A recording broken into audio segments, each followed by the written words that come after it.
You've heard her on Chai FM. We have played many of her clips. She has got a very, very big following here amongst our listeners.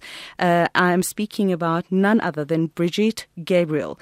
She's the president of Act for America, and she's the author of Because They Hate, a survivor of Islamic terror warns America. Good morning, Brigitte Gabriel. Good morning, Kathy. I'm delighted to be with you. Thank you so much for making time in your very, very busy schedule. Brigitte, let's get straight into it. In the past, you have come out saying that of the 1.3 billion Muslims in the world, between 15 and 25% are radicalized. What is causing this radicalization? Well, these are the 15 to 25% who are devout Islamists who follow the Quran to the word.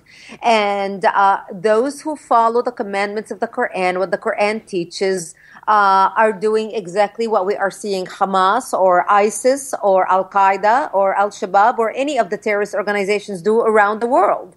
And while most Muslims around the world are peaceful, most Muslims don't even speak Arabic or even read the Quran. The radicals who follow the Quranic commandments, the Quran itself is a very violent teaching, and this is why we're seeing the rise of terrorism around the world today. What are the factors that you think are actually driving the radicalization? Well, a lot of Muslims are enjoying the return of Islamic pride, and let's not forget that the Islamic Empire ended in 1924. That's less than 100 years ago. The Islamic Empire existed for 1,400 years and at one point covered more of the Earth's surface than the Roman Empire did at its peak. When the Islamic Empire ended in Turkey by President Ataturk in 1924, who gave women right to vote, gave women right to an education, he was such a secularist, he even forbid men to grow a beard, forbid women to wear a hijab. The Islamists hated him worldwide because they believed he put the nail in the Islamic Caliphate coffin. And since then, 5 years later, the Muslim Brotherhood was founded in Egypt in 1928, and their goal was to resurrect the Caliphate. And at one point, they thought that Islam was over. They're not going to be able to resurrect it. But two things happened in the Middle East that gave the Islamists the ability to organize and launch worldwide. And that's the discovery of oil in the Middle East, which gave them the money to spread their ideology worldwide. And the second thing that happened was Ayatollah Khomeini coming to power in Iran in 1979, which gave the Islamists the spiritual leadership or the spiritual covering. So now, by the 80s, they had the money, they had the spiritual leadership, and they exploded on the world stage. And today, they are organizing worldwide to rebuild the caliphate, which ended just less than 100 years ago. Absolutely. In Europe, in France, Belgium, Switzerland, Denmark, Italy, Australia, in the UK, and even in the United States, we are seeing radical groups take hold. Do you think that governments were aware of this happening in the lead-up? The governments of all these countries wanted to ignore the problem, Kathy. They did not want to recognize that we are having a problem on a world-sized proportion. The world has become a much smaller place, and people are flying more, they're traveling more, people have passports. The world has become a very small place with people intermingling together. So it's very easy to spread and for terrorists to cross organizations or countries and recruit. And also the internet changed the world we live. So now terrorists are recruiting from across borders without ever leaving their bedrooms, sitting in their bedrooms doing jihadi videos. So governments worldwide who did not understand the problem wanted to downplay the problem. Also, Kathy, a lot of the Western world, we have a very short attention span. We are focused on the now. We are focused on the newest restaurants that was built, the newest shopping center. We sit down with our kids and we discuss with our kids the arts and the latest play in town. And have you seen that opera? In the Islamic world, it's very different. In the Islamic world, they sit around and discuss revenge, discuss how Israel took over Palestinian land. They discuss how Islam lost its pride and we need to resurrect the Islamic pride because Islam at one point covered more of the earth's surface than the Roman Empire did. It's a very different culture. So because the Western world lacks understanding of history, we have a very short attention span. Look, a lot of people, you speak to any of the youth today about World War II. Most of the youth in the West cannot even tell you details about World War II. Thank God for the Jews that keep the memory alive of the Holocaust. Otherwise, the Western world will forget what took place in World War II. So today, world leaders who keep talking about Islam is a religion of peace, Islam is a religion of peace, are basically misguiding their population because they are not stating the facts about what truly we are dealing with and the doctrine and the ideology that is driving these jihadists worldwide. I'm speaking to Brigitte Gabriel, and if you've got any questions, you're welcome to SMS them through on 34519. Brigitte, jihadis are common criminals with a global vision, with a directed global vision, actually. Would you agree with this or disagree with it? I do, because all jihadists are interlinked together worldwide. So whether we look at Boko Haram in Nigeria, or Lashkar Taibi in India, or Al-Shabaab in Sudan, in Somalia, or Hamas in Gaza, or Hezbollah in Lebanon, or Al-Qaeda, or Ansar al-Sharia in Syria, it doesn't matter what outfit or what name they wear. They all are one person with different outfits. They all adhere to the same ideology. They all justify their action based on the same doctrine. They're basically operating out of the same manual. Do most Muslims subscribe to what they are preaching? No, they don't. Most Muslims around the world are peaceful people. Most Muslims around the world don't even speak the Arabic language. I live here in America and we have the Nation of Islam. Tell me how many blacks speak Arabic or read Arabic. They may recite the prayers in Arabic. They may convert to Islam and adopt Islamic names like Muhammad or Abdullah or Abdul Karim, but they do not understand really what the Quran teaches. So there are a lot of Muslims around the world who never even read the Quran, yet they like the spiritual practice of, just spiritually belonging to a religion or belonging to a mosque, etc. When we started seeing this radicalization spread, when we started seeing basically the evangelizing of Islamism, that's when we started seeing mullahs take to the internet and start to really explain what the Quran talks about and the meaning of scripture. This is something that was only confined to the Middle East back in the old days. Today, someone in America or someone in South Africa or someone in Australia could be sitting in front of their internet, in front of their computers, and listening to an imam talk out of Egypt or out of Saudi Arabia or out of Pakistan, explaining to them exactly what the Quranic verses mean. And when you have imams, for example, who are from the Al-Azhar University in Egypt, which is the highest authority of Islamic intellect, Islamic scholars, Islamic thought, in the world, when you have imams like this on the internet speaking and explaining what the Quran truly says, so you have these new converts listening to this thinking, I want to be the best Muslim I can be according to my religion. And when they start following the religion and the commandments of Prophet Muhammad, that's when we see the radicalization we are seeing today. So the less devout Muslims are, the less they understand and follow their religion, the less radicals and more moderates they are. Let's look at current politics, starting with Israel. Brigitte, around the world we are seeing the torture and the murder of thousands of Christians, Kurds, Yazidis, Hindus, and the list goes on. And we're talking about tens of thousands of people around the world. Yet, in a war where Hamas is the aggressor and uses human civilian shields, and where those human shields get killed, collateral damage, there's a huge outcry from the Muslim world. Huge. We're seeing marches all over the place, Washington, South Africa. It's just absolutely insane. Why is the outcry, or where is the outcry for the Yazidis, the Kurds, the Christians, and the Hindus by Muslims? Why Israel? Because Jews are hated by Muslims. And when a person takes a Muslim person's life, it is beyond a tragedy. It is a repulsive act that rallies and brings Muslims together around the world. Because Prophet Muhammad hated the Jews. And in his deathbed, his last words were, "Kill the Jews wherever you found them until the day of judgment." These were the parting words of Prophet Muhammad, because Muslims believe he was killed because he was poisoned by a Jewish woman.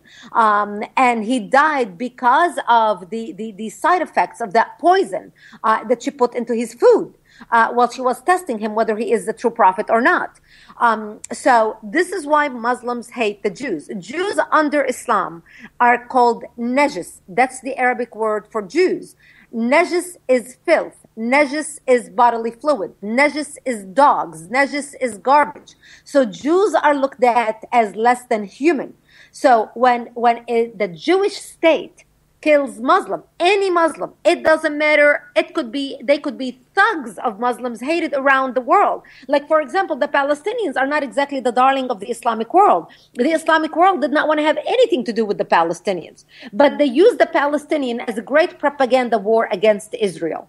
And so this is why you see people taking to the streets in Europe and around the world. And when you look at these demonstrations in Europe, for example, or anywhere, you see a lot of Muslims. You see Islamic world against the Jews. You see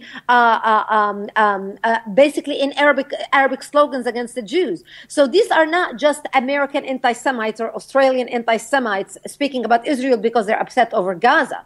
This is because of the rise of Islamic Arabic immigration into these foreign countries and settling there and having their children born there and having friends who are from these different nationalities, brainwashing them into believing that Israel is such an aggressor. And what is driving this is Islamic Jew hatred. And that's why you are seeing the reaction you're seeing around the world today. Brigitte, I can speak to you for hours, but there's so many questions that I want to get to. Brigitte, as the president and the CEO of Act for America, which is, just to tell our listeners, it's the largest grassroots citizen action network dedicated to preserving national security and combating Islamic supremacy. Brigitte, what are you advising the United States to do to prevent the Islamization of the United States? We need to make sure there are laws in place to protect the country. Islamists are not trying to only attack us militarily. We know that the terrorists want to attack us militarily, but Islamists are also trying to attack us culturally. And when you look at Europe, Europe has morphed from Europe to Eurabia.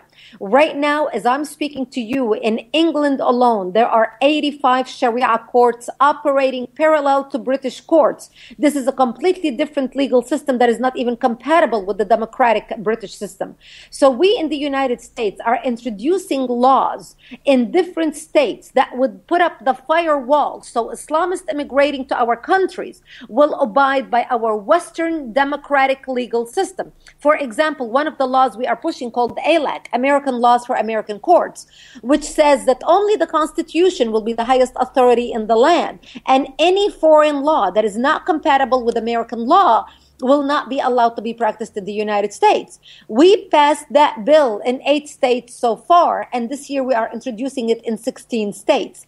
In the last 5 years, we have passed 35 bills relating to national security and terrorism in 17 states. We passed 7 bills on the federal level dealing with how to protect the country. So this is how we're doing it. We're not only educating, but we are mobilizing people to be engaged politically in the political system to democratically enforce our Western laws. So immigrants who come to our country, who are welcome to come. Immigration is wonderful to any country. But we want immigrants who become an asset to our nations, adopt our culture, while keeping their identity. You know, they can speak their language, they can eat their food, they can celebrate their culture. But they have to respect the laws of our countries. They have to respect Western laws of whatever nation they are immigrating to, whether that is the United States, Australia, South Africa, Canada, France, England, whatever. And this is why Act for America is launching chapters worldwide. We have now chapters in 11 countries, including South Africa. So when you go, so we have Act for Australia, Act for Canada, Act for South Africa, Act for France. So when you go to our website, actforamerica.org, and click on chapters, you get a listing of our chapters and also our international chapters. So for those of you listening to us in South Africa, or you may be listening to us anywhere else on the internet worldwide, click on our international chapters and join a chapter in your state, in your country, and connect with our chapter leader there, or you can start a new chapter in your state if you are far away from our existing chapter, because we want to share with you what we have done in the United States so you can duplicate it in your own Western nation. So while we can welcome immigrants to our country who can add something wonderful to the fabric of our nations, yet they can abide by our Western laws and become productive citizens, law-abiding citizens of whatever host nation they immigrate to. That's fantastic. I think that's great advice. So that's actforamerica.org, and then just go and click on the chapters and join your local chapter. Brigitte, what are your thoughts on President Barack Obama in terms of his stance towards Islam? You know, I think it's common knowledge that his brother Malik has allegedly helped the Muslim Brotherhood raise funds, a lot of that funding coming from the United States. What are your thoughts? I am very disappointed with President Obama. I knew he was not the right president to lead the nation when he was elected. He lacked experience. He was surrounding himself with the wrong people even before he became elected. When President Obama was running to become president, in the primaries, they were phone banks from Gaza. Hamas mobilized phone banks calling the United States, calling Muslims in America, urging them to vote for Obama, at that time candidate Barack Obama, because they said he would be the best president for the Palestinian cause and the Islamic world. So we knew before President Obama became president that if he is to be elected as president, he's going to be trouble for the United States and for our allies.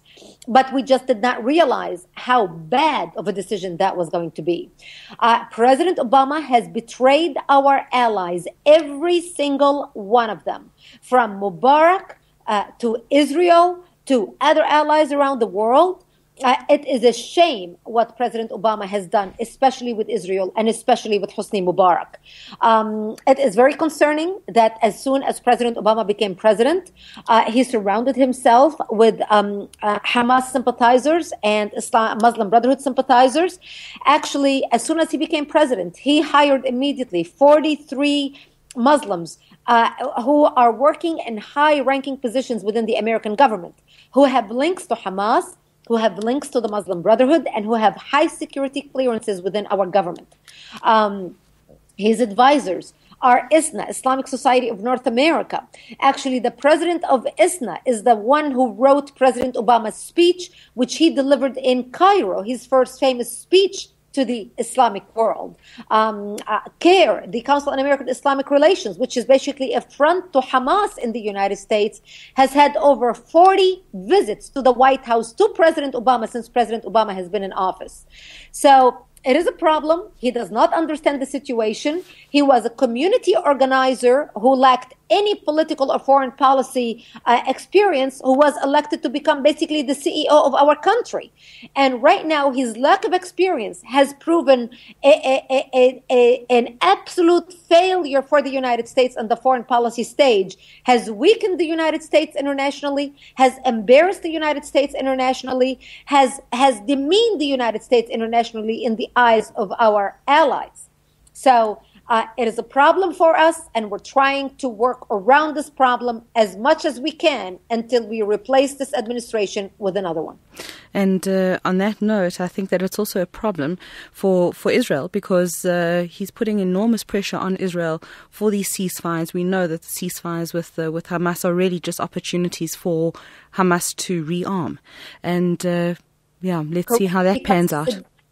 Exactly, because his advisors CARE and ISNA and all these Islamists whom he hired into government have relatives who are Hamas members. So the advice he's getting, as far as President Obama looks at Hamas, he looks at them as freedom fighters. He's not looking at them as terrorists like you and I look at Hamas. He looks at them as poor freedom fighters fighting against occupation, fighting against oppression, fighting against injustice. This is the world that President Obama comes from. This is how he thinks. And this is a major problem. And this is why we at Act for America are mobilizing as many people as we can to put pressure on our government to make sure we stand with Israel. We, Act for America Now, is the largest national security grassroots organization in the United States. We have 890 chapters nationwide. We are holding our national conference on 9/11, this 9/11 in 2 weeks in Washington, D.C. And we have already 16 members of Congress scheduled to speak at our national conference. Israel is going to be one of the main topics of the conference, and supporting Israel and protecting Israel and making sure that our members put pressure on our government to make sure that our president that does not cut off aid to Israel, supports Israel with anything Israel needs to defend itself, and also do whatever we can to decapitate Hamas and make sure we have policies that will make sure that Israel does whatever it can to defeat Hamas. Brigitte Gabriel, it is always a pleasure to speak to you. It's always a pleasure to hear you. We're going to keep watching your videos that you are posting on YouTube, the way that you just stand up for your beliefs. I'm very, very proud of you, and thank you very, very, very much for bringing your insights to the rest of the world. We're going to have to leave it there, and hopefully we'll be able to speak to you sometime in the future. Anybody wanting to go and find out more about what Brigitte is talking about, you can get to the website, which is actforamerica.org, and there are local chapters in every country, so go and check it out. Brigitte, thank you so very much. Thank you. It was great being with you. Thank you so much. Thank you, Brigitte. God bless. Bye-bye.